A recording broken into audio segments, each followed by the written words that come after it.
میں آپ کو ایک مزے کی بات بتاؤں، یہ بات ہے 2000 کی یا 1999 کی نا، ہم دعوت اسلامی کا ایک مدنی قافلہ لے کے نا قائد اعظم یونیورسٹی کے اسلام آباد، تو اس وقت کٹر ظاہر ہے ہم سبز پگڑی باندھتے تھے. میرے پاس ایک پروفیسر آ کے بیٹھے، وہ مجھے کہنے لگے بیٹا میں پچھلے دنوں انڈیا گیا ہوا تھا، تو مجھے کہنے لگے مجھے بتائیں کہ یہ جو اذان کے بعد، یہ جو نماز کے بعد آپ بلند آواز سے کلمہ پڑھتے ہیں بریلوی حضرات، تو یہ سنت ہے؟ تو میں نے کہا نہیں جی یہ تو کوئی سنت نہیں ہے. میں نے کہا میں تو پڑھتا ہی نہیں ہوں. اور آپ کو بتاؤں حیران کن بات، فیضان مدینہ کراچی جہاں الیاس قادری صاحب ہزاروں لوگوں کو لے کے بیٹھے ہوتے ہیں مدنی چینل پہ، وہاں نماز کے بعد کلمہ نہیں ہوتا، پن ڈراپ سائلنس ہوتی ہے، کوئی کلمہ نہیں پڑھا جاتا.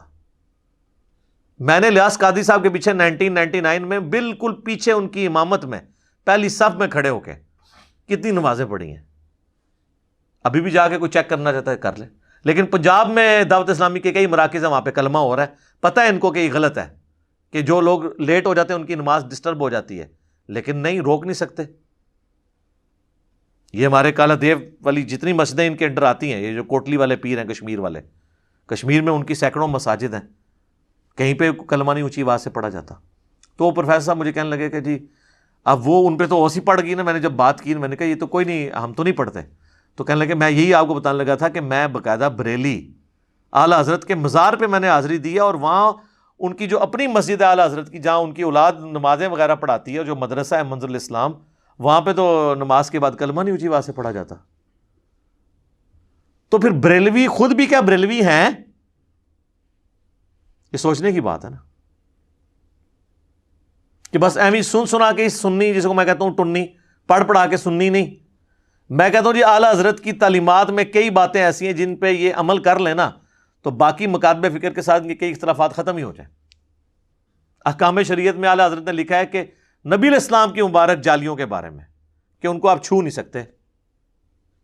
عام قبر کے بارے میں لکھا ہے اس کے سامنے حد رکوع جھک نہیں سکتے. قبر کو چومنا، وہ کہتے ہیں چومنے میں اختلاف ہے، لیکن میرے نزدیک بہتر ہے کہ چوما بھی نہ جائے، حد رکوع جھکا بھی نہ جائے، اس کو ہاتھ بھی نہ لگایا جائے. تو یہ قبروں کو چومنے چاٹنے والے سارے لوگ کون ہیں؟ تو تعلیمات کو، اور اعلیٰ حضرت نے کوئی اسلام جاری نہیں کیا کہ بھی انہوں نے کہا کہ میری مسجد میں جو ہے مصطفیٰ جان رحمت پہ لاکھوں سلام پڑھا جائے. اب باقی انہوں نے وصایا شریف میں کہا تھا کہ میری میت کے ساتھ جو ہے نا وہ پڑھا جائے، وہ کعبے کے بدرود ہو جا تم پہ کروڑوں درود، وہ والا سلام. یہ والا اس میں پھر بھی نہیں ہے. لیکن یہ بھی مطلب میں ویسے انفارمیشن کے طور پہ بتا رہا ہوں، یہ نہ تسی کہو کہ جی یہ شروع کرا دینے جڑا اعلیٰ حضرت تو ثابت ہے. اعلیٰ حضرت سے نہیں ثابت دیکھنا، وہ آپ نے حضرت محمد صلی اللہ علیہ وآلہ وسلم سے ثابت دیکھنا ہے، جن کو آپ اعلیٰ نہیں کہتے ہیں، صرف حضرت محمد کہتے ہیں. فرق دیکھ لینا، وہ صرف حضرت محمد، یہاں اعلیٰ حضرت. ٹھیک ہے نا جی. میں کئی بار سنتا ہوں، آپ دیکھیں یہ اپنے علماء کے ناموں کے ساتھ اتنی لمبی لمبی دمیں کئی بار، یعنی مدنی چینل پہ میں نے دیکھا ہے نا کہ وہ الیاس قادری صاحب کا نام لیتے ہیں تو ان کے ساتھ اتنے القابات، ابو البلال فلاں فلاں فلاں، اپنی کتاب میں فرمان مصطفیٰ نقل کرتے ہیں، مصطفیٰ کا اللہ صلی اللہ علیہ وآلہ وسلم. کبھی کبھار القابات بھی لگا لیتے ہیں، کئی بار اکیلے بھی. اور کئی لوگ تو ایسے ہیں اللہ معافی دے، اگر ایک جملے میں 3 دفعہ نام ہے 3 دفعہ القابات ریپیٹ کرتے ہیں. تقریر لمبی ہو جائے ان کو کوئی غرض نہیں ہے. آپ حسام الارمین پڑھ کے دیکھ لیں اعلیٰ حضرت کی. چوتھا فرقہ وہابیہ شیطانیہ، جو شیطان لعین ابلیس کے پیروکار ہیں، جس طرح کے روافض شیطان عطاق کے پیروکار ہیں، یہ انہوں نے لکھا ہے. بڑے یعنی سخت سخت الفاظ ہیں، تو کوئی ٹالریٹ کرنے کے لیے تیار نہیں ہوتے. پھر آپ دیکھ لیں کہ انہوں نے ان کے جو ملفوظات ہیں وہ بھی شرف اس جہلم شہر کو ہی حاصل ہے، یہیں سے چھپے ہوئے ہیں ملفوظات شریف. ویسے اعلیٰ حضرت .net ویب سائٹ پہ بھی رکھے ہوئے ہیں، انڈیا کے چھپے ہوئے. پاکستان میں جو ہے وہ بک کارنر جہلم نے پرنٹ کیے ہیں. اور میں آپ کو بتا دوں وہ جو بک کارنر جہلم والے ملفوظات ہیں نا، اس کے بعد جو اعلیٰ حضرت کے مزار کی تصویر ہے نا، وہ میں نے ان کو گفٹ کی تھی کیونکہ میں اس وقت بریلوی تھا. ہاں جی. تو وہ تصویر ان کے آنر نے مجھے کہا کہ اس طرح ملفوظات شریف چھپوا رہے ہیں. میں نے کہا تو بہت نیکی کا کام آپ کر رہے ہیں. تو میں نے کہا بار آپ مزار کی تصویر لگائیں، وہ اس وقت نئی نئی جو ہے نا وہ چھپ کے آئی تھی، دعوت اسلامی والوں نے چھاپی تھی، بڑی خوبصورت. تو میں نے فریم کا، وہ ویسے فریم ابھی بھی میرے گھر موجود ہے، میں آپ کو دکھا بھی سکتا ہوں.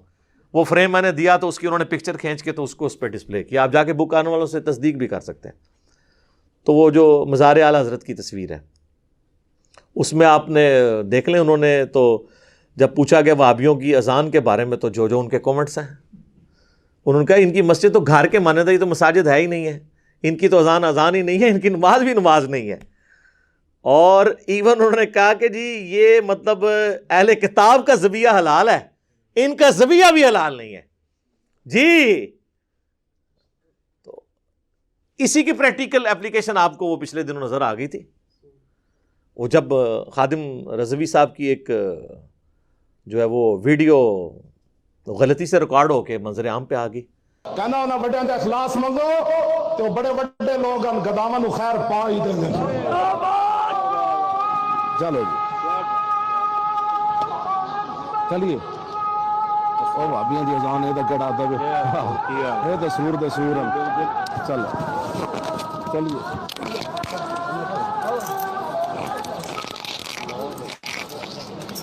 یہ لادہ بات ہے کہ وہ ان کے ماننے والے اس کی تعویل کر رہے ہیں، ان کو کہے اس کی تو تعویل چھوڑ دیں، اعلیٰ حضرت نے تو اس سے سخت باتیں لکھی ہوئی ہیں، اس کی تو تعویل ممکن نہیں ہے نا.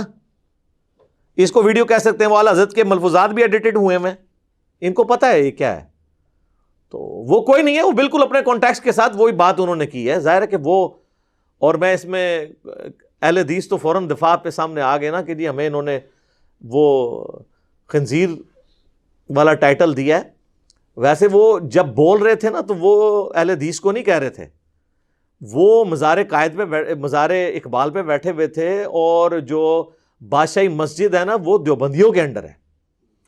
تو ذرا تھوڑے سے محتاط ہو جائیں کہ بریلوی جو ہیں وہ دیوبند اور اہل حدیث دونوں کو ہی وہابی کہتے ہیں. تو اہل حدیث خواہ جو ہے وہ سیکھ پاؤ کے کلپ ریکارڈ کرا رہے ہیں، بیسیکلی تو دیوبندیوں کو کلپ ریکارڈ کروانے چاہیے. اچھا دیوبندیوں نے بھی کرائے ہیں کیونکہ ان کو پتا چل گیا تھا کہ ہمیں کہا گیا، اہل حدیث کو نہیں انہوں نے کہا تھا. وہ دونوں کے ہی، اہل حدیث کو تو اس سے بھی وہ آگے کی ورژن سمجھتے ہیں نا، لیکن وہ جو کہہ رہے تھے نا یہ وہابیاں دی اذان ہے، تو وہ اذان ہو رہی تھی بادشاہی مسجد میں، اور بادشاہی مسجد اہل حدیث کے انڈر نہیں ہے، وہ دیوبندیوں کے انڈر ہے. تو وہ وہابی ان کو کہہ رہے تھے. اعلیٰ حضرت بھی دیوبندیوں کو وہابی کہتے ہیں، ایون بہار شریعت میں بھی اہل حدیث کو وہابی کہا گیا، ٹھیک ہے نا.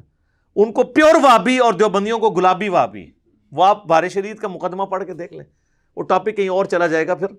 تو میرے پاس تو بہت کچھ کہنے کو ہے، ظاہر ہے میری تو اپنی پوری زندگی کے سمجھ لیں ابھی 43 ایئرس ایج ہے، تو 31 ایئرس تو میرے بریلویت میں گزرے ہیں. 10 سال میں سبز پگڑی بھی باندھتا رہوں، دعوت اسلامی میں بھی رہا ہوں. تو میں نے یہ حسام الحرمین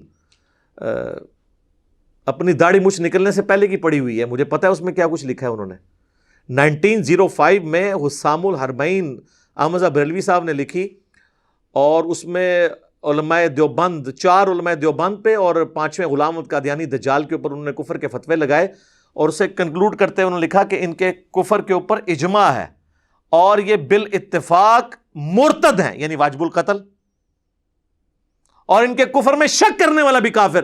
یعنی سارے دیوبندی جو اپنے ان سارے بزرگوں کو انکلوڈنگ اشرف علی تھانوی صاحب، ان پہ بھی فتویٰ تھا، وہ تو رحمۃ اللہ علیہ کہتے ہیں. تو یہ کروڑوں دیوبندیوں کو کافر ڈکلیئر کر دیا، اور کتاب کا نام رکھا حسام الحرمین. یہ لفظ ہے حسام الحرمین، حرمین کی تلوار. اور علماء عرب سے اس وقت کے جو صوفی تھے فتوے بھی لے لیے. انہوں نے پھر 26 سوال لکھ کے یہاں بھیجے. تو یہاں دیوبند کے جو اس وقت بہت بڑے شیخ الحدیث تھے، خلیل احمد سہارنپوری، جو شیخ زکریا کاندھلوی فضائل اعمال والے کے پیر و مرشد ہیں، انہوں نے فضائل اعمال میں ان کے حوالے بھی دیے ہیں. انہوں نے اس 26 سوالات کے جوابات دیے حسام الحرمین کے اگینسٹ، اور اس کتاب کا نام رکھا المہند علی المفند، ہند کی تلوار ایک سٹھیائے ہوئے پاگل بابے کے اوپر. اور پاگل بابا کسے کہا؟ احمد رضا بریلوی صاحب کو. اور اس میں انہوں نے لکھا کہ احمد رضا بریلوی اور ان کی پوری جماعت ایک شیطانی لشکر ہے جو ہمارے علماء دیوبند رضی اللہ عنہم پر حملہ آور ہوئی ہے، جس طرح کے شیاطین حملہ آور ہوتے تھے انبیاء کے اوپر.